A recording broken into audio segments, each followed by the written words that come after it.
Hello friends, this is Dr. Bhavdeep Ahuja here. I'm back with one of my short videos on medical legal aspects and ethics in dentistry. Today I'll be giving you the importance of record keeping in medical legal cases. There is a saying in medical legal scenario, poor record is poor defense, no record is no defense. That one line actually summarizes the whole say scenario or the importance of record keeping in dentistry. There have been many cases where the treatment done has been par excellence, but the cases reached the medical legal scenario because of one reason or the other, and the dentist actually lacked record keeping. And what record keeping could have done is basically it was, say, it had it used to, or was supposed to act as the cornerstone of the, say, risk management program of the patient or the treatment rendered to the patient. It is actually, say, derivative of the thought process and the logical, say, conclusion behind the treatment planning, and it actually captures the detail which are pivot which are very important to, say, the complaint, why the complaint has been raised actually. So what exactly the records contain? They can be handwritten, they can be computerized. They basically include the clinical record of all the treatment done, including the medical history and the dental history of the patient. Then any other, say, handwritten, manual, or computerized records separately kept. Then X-ray film with other imaging records. Then any investigations, pathology reports, or printouts kept as a part of the sojourn of the same record keeping part.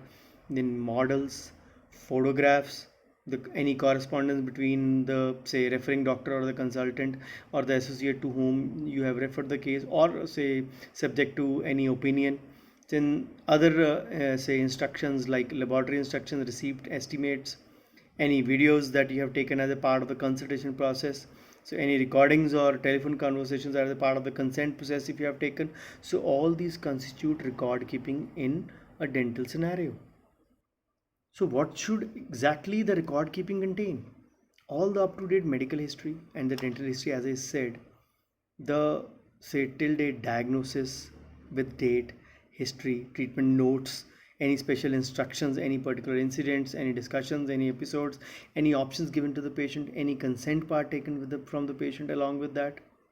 So all the consent parts documented, obtained as a part of the treatment protocol.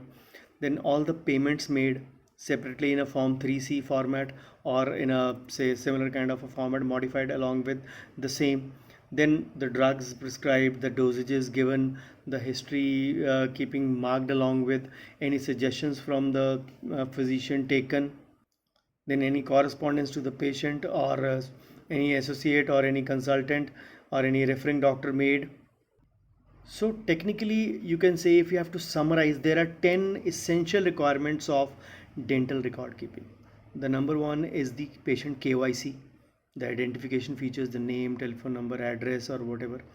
Then the medical history the details along with the details of the same, and any smoking, alcohol history mentioned along with. Then any dental history from where you are starting. The starting point should be very clear. Let's suppose you are starting with a, say, crown of the patient. The root canal has been done from somewhere, that has to be mentioned in there. And if the root canal is faulty, the same has to be mentioned to the patient, and whether he or she wants to get it corrected or directly wants to go in for a crown, lest there should be any problem later on and you get in a soup later on. So kindly keep that also in mind. This is the third aspect. Then the fourth is the clinical examination records, all your, say, recordings or your collected data about that. Then fifth is your radiographic or x-ray examination or any imaging you have made. Then the sixth is the diagnosis, what you have made and, say, you wish to continue with the treatment plan. And the seventh is the treatment plan you have deciphered upon along with the list of the options which you might consider. Then the consent part is the eighth part, the reference to the consent, all the parts. Again, the word consent is not exactly consent, it is the word is used exactly as informed consent. It is actually the patient in accordance or in sync with whatever options you have conveyed and is ready to bargain along with any associated side effects along with that.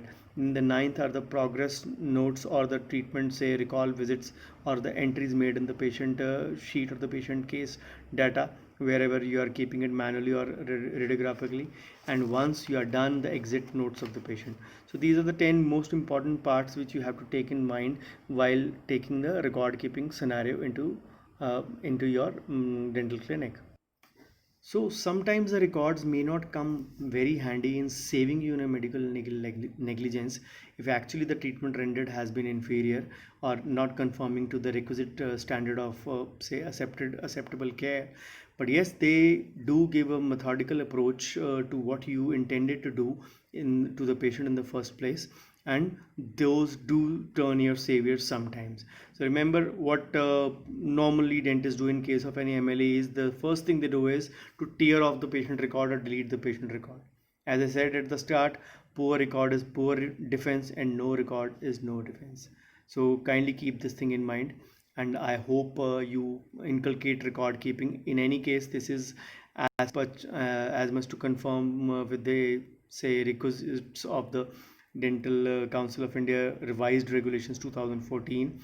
Not maintaining records for 3 years is also considered an unethical act.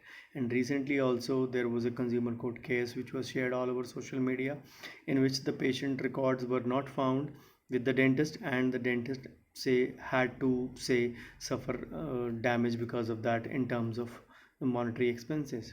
So thank you guys for watching this video. If you find this video useful, kindly say like, comment and share, and do share my channel with your colleagues. This is for the benefit of all the dentist fraternity. I shall be back soon with one of my another videos on say medical legal aspects. Till then, stay tuned, take care, bye bye.